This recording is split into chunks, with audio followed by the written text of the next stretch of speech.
దేవుడు ఆది నుండి అంతం ఎరుగున్న దేవుడు ఈరోజు మీతో చెప్తున్నాడు. దేవుడు నిన్ను నేను ఎరుగున్నా.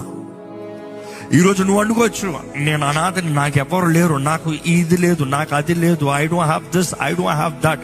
బట్ గాడ్ ఇస్ సేయింగ్, తల్లి గర్భంలో నేను నిన్ను రూపించినప్పుడే నేను నిన్ను ఎరిగి ఉన్నా, నేను నిన్ను కోరుకున్నా, నేను నిన్ను పిలుచుకున్నా. ఆయన తలంపుల ఉద్దేశాలు మనందరి పట్ల గొప్పవి. ఈ ఎస్తేరు గ్రంథం నుండి మనం నేర్చుకోవచ్చు, నువ్వు మౌనంగా ఉంటే యూదులకి సహాయం మరుదిక్కుని వస్తుంది. దీంట్లో నేర్చుకోవాల్సింది ఏంటంటే, నువ్వు దేవుడి కొరకు నిలబడాల్సిన వాడు నిలబడు. If you don't stand, don't think God will be put to shame. God will never be put to shame.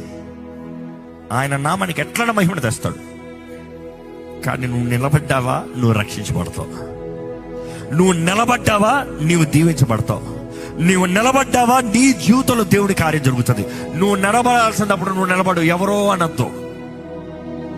నువ్వు దీనుడు ఉండొచ్చు, you could be nobody, but God can make you somebody really great.